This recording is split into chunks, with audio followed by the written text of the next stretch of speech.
میرا ایک خوفناک ایکسیڈنٹ ہوا روڈ پہ، اور اس ایکسیڈنٹ کی وجہ سے میں 2-2.5 سال بالکل ہی بیڈ پر تھا.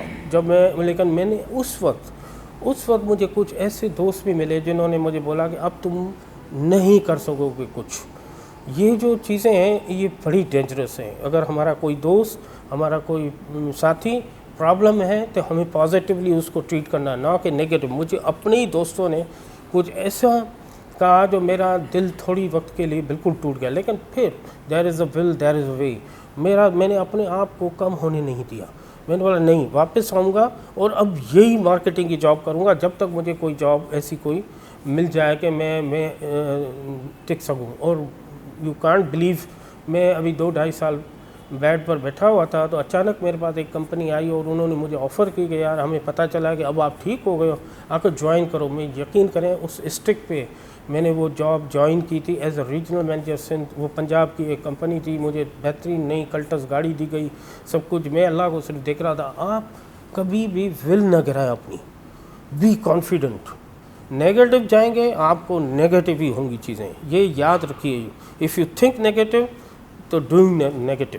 آپ کا دماغ آپ کو نیگیٹو، اگر آپ دماغ کو پازیٹیو اپروچ دو آپ پازیٹیولی جائیں گے. آپ بلیو کرو اللہ کرو، باقی خود ایفرٹس کرنے پڑتے ہیں. ایسے کام نہیں ہوگا. اگر گھر بیٹھے آپ کو کچھ نہیں ملے گا. آپ کو ایفرٹس، آپ کو بلیو، آپ کا کانفیڈنس وہ لوز نہیں ہونا چاہیے. زندگی میں مشکلات بہت آتی ہیں. ایک نمبر ٹو زندگی میں اگر آپ کو کبھی انسلٹ فیل ہو تو یاد رکھیے گا کہ اللہ نے آپ کو ایک موقع دیا ہے. یہ ایک لرننگ فیکٹر ہوتا ہے. انسان جب کام کرتا ہے تو غلطیاں بھی ہوتی ہیں، اور جب غلطیاں ہوتی ہیں تو پھر انسلٹ بھی ہوتی ہے. انسلٹ ہوتی ہے تو پھر لرننگ ہوتی ہے. تو be positive when you are in profession. ہمیں جو یہ انسلٹنگ محسوس ہوتے ہیں. سیدھا میں 2004 میں نے انٹرویو دیا. میری کوئی سورس نہیں تھی، کوئی اپروچ نہیں تھی. میں نے ایک ایسے ہی اپلائی کیا تھا، بائی لک میں نے انٹرویو دیا اینڈ آئی واز سلیکٹڈ. پہلے مجھے بالکل ایک انٹیریئر میں رکھا گیا. میں نے 1 سال اس انٹیریئر میں جاب کی. دین میرے کو خاص میں ایز اے گروپ لیڈر رکھا گیا. کہ وہاں پر گروپ لیڈر کا ایشو آ گیا تھا. مجھے ایک بڑی اپارچونیٹی ملی کہ تم ایز اے کام کرو. میں نے ایز اے گروپ لیڈر اس پروجیکٹ کو چلایا. پھر اس کو انسپائر ہو کر 6 مہینے مجھے ہیڈ کوارٹر کال کی گئی. میں ہیڈ کوارٹر واپس آ گیا 2006 میں.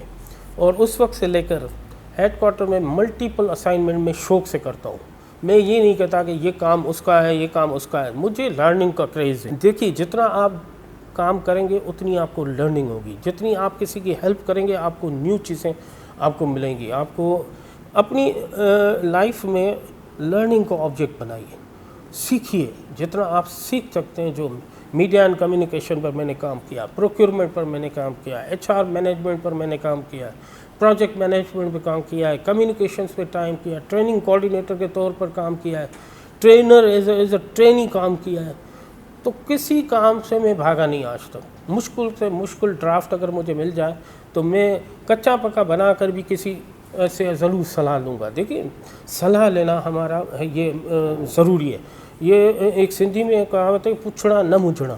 اگر آپ کسی سے پوچھیں گے ہی نہیں تو آپ کو پتہ کیسے چلے. ہم اپنی انا پرستی میں کچھ لوگوں سے پوچھتے نہیں، کہیں ان کو یہ نہ پتہ چل جائے کہ یہ چیز مجھے آتی نہیں ہے. پلیز یہ ہٹا دیں. جس کو ہم ہیلپ مانگ رہے ہیں تو ضرور اس کو پتہ ہے وہ ہماری ہیلپ کرے گا.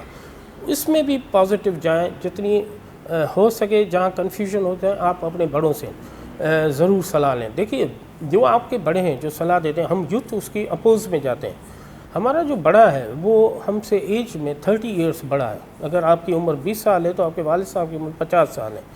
اٹ مینس اس کے پاس 50 سال کا تجربہ ہے. اٹ مینس آپ کے پاس 20 ایئرس کا تجربہ ہے. آج کل یوتھ کیا کرتی ہے کہ وہ کہتی ہے کہ نہیں یہ پرانے لوگ ہیں ان کو پتہ نہیں، لیکن ان کو یہ یوتھ کو پتہ نہیں ہے کہ وہ ان چیزوں سے گزر کے آئے ہوئے ہیں. اگر وہ ہمیں صلاح دے رہا ہے ہمارا کوئی بڑا تو اٹ مینس کہ اس کا جو ایکسپیرینس ہے کوئی ایسا بٹر رہا ہے کہ وہ بول رہا ہے کہ نہیں یہ چیز نہیں کرو تم نقصان میں رہو گے. تو یہ ایک چھوٹا سا میری آپ سے صلاح ہے. نمبر 1.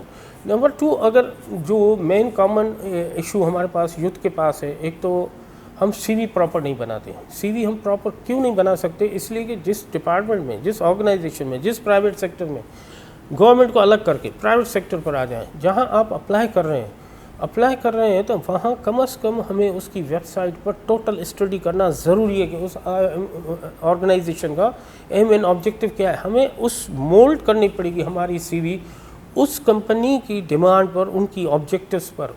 ادھر ہمیں ڈریس کوڈ بھی ان کی دیکھنی, ان کی پکچرز دیکھی, ان کے اسٹاف زیادہ تر کیا پہنتا ہے, زیادہ تر فل سوٹ پہن رہے ہیں, ٹائی پہن رہے ہیں, تو آپ کو وہ روپ دھارنا ہے اس کے انٹرویو میں. ایسے نہیں ہے کہ آپ ادھر نوٹ ہی نہیں. ایک بینک کا جو ڈریس کوڈ ہے, ہر بینک کا الگ الگ ڈریس کوڈس ہے.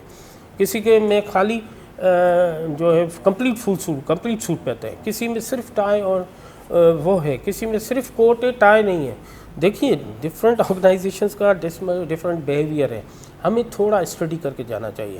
ڈائریکٹ ہمیں ایسے جانا نہیں چاہیے کسی انٹرویوز میں, کسی بھی ایسی جگہ پر جہاں ہم کو پتہ ہی نہیں چلے کہ اس کا ایمس اینڈ آبجیکٹو کمپنی یہ کیا ہے, اور میں تیاری کر کے جا رہا ہوں اپنے سبجیکٹ کی, تو میں فیل ہو جاؤں گا. تو اگر مارکیٹنگ کی ہے تو ہمیں تھوڑا بہت مارکیٹنگ اسٹریٹجیز پالیسیز پڑھ کے جانا پڑے گا. اگر ہم گورنمنٹ سیکٹر میں جا رہے ہیں تو government sector is very difficult than the private sector. اس میں ملٹی سیکٹرل کوسچنس آ سکتے ہیں. انگلش کا کوسچن آ جائے گا, پاکستان اسٹڈیز کا, ایوری ڈے سائنسز کا کوئی سوال کوئی بھی کر سکتا ہے آپ سے. تو ہمیں جب گورنمنٹ کا آپ لوگوں کو اتنا شوق ہے تو پھر آپ کو ملٹی سیکٹرل اسٹڈی کرنی پڑے گی.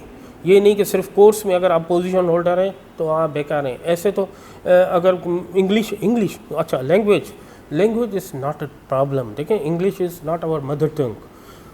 ہم جب کوشش کریں گے تو ہم انگلش کچھ نہ کچھ بول بھی جائیں گے, کچھ نہ کچھ کریں. نو ڈاؤٹ ہماری جو رورل کی ایجوکیشن ہے, جب میں نے کلاس 8 میں تھا تو رتو تیرو جو ڈسٹرکٹ لاڑکانہ کا ایک چھوٹا سا گاؤں ہے جہاں پر میں 4 سال میں نے کلاس 5, 6, 7, 8 کیا تھا. اس کے بعد اچانک والد صاحب کا ٹرانسفر ہو گیا کراچی. آپ سوچ سکتے ہیں کہ انہوں نے مجھے ایک انگلش میڈیم اسکول میں داخل کر دیا. اب میں پڑھا تو انگلش میڈیم اسکول تھا وہ رورل کا, مگر وہاں پر جو پہلا ورڈ وہ سکھاتے تھے وہ کہتے تھے کہ شارپنر کو انگلش میں ادھر سانچا کہتے تھے, بولتے شارپنر. اب یہ لیول تھا کلاس 6 کا, جہاں میں نے Saint Bonaventure Saint Mary's school سے پڑھا ہوا تھا. اب جب 4 سال وہ گورنمنٹ اسکول کے بعد میں جب کراچی اس اسکول ہائی فائی میں گیا تو آپ یقین نہیں کریں گے کہ وہ میرے اوپر ہنستے تھے اسٹوڈنٹس. وہ کو ایجوکیشن اسکول تھا, وہ میرے اوپر ہنستے تھے, مجھے بولتے جی معصوم بچہ کو پتہ نہیں کہاں سے سن مجھے بچہ کہتے تھے, حالانکہ میری عمر کے وہ لوگ تھے. وہ لڑکیاں بھی میری عمر کی تھیں, میرے لڑکے بھی, لیکن میں نے وہ بھی ڈائجسٹ کیا. دیکھو ڈائجسٹ کرنی چیزیں ہمیں ڈائجسٹ کرنی پڑیں گی. ہمیں کچھ چیزوں کو اگنور نہیں کرنا پڑے گا, ہمیں ڈائجسٹ کرنا پڑے گا. میں نے ادھر ڈائجسٹ کیا, مجھے 8th ریپیٹ کرنی پڑ گئی, اس لیے کہ صرف 3 مہینے پیپر کے بچے تھے اور میں وہ کور نہیں کر سکا انگلش میڈیم. میرے والد صاحب نے صرف ایک جملہ بولا تھا کہ failures are the pillars of success.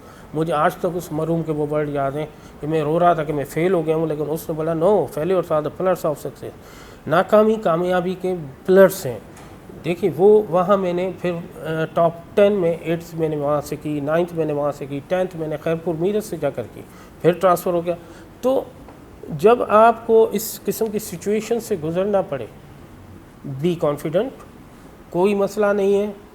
تھوڑی بہت انسلٹ فیل کرنا آپ سیکھ لیں.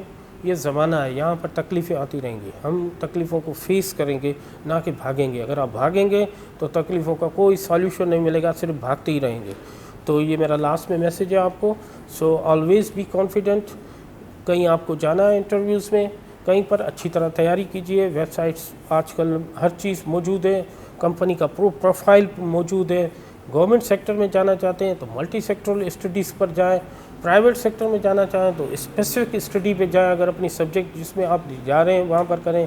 جاب آپ کو ڈھونڈنی ہے, جائیں, کوشش کریں. بھلے کوئی فری میں بھی جاب دے رہا ہے نا, لائے تو تاکہ آپ کی سی وی کا میٹر اسٹارٹ ہو جائے.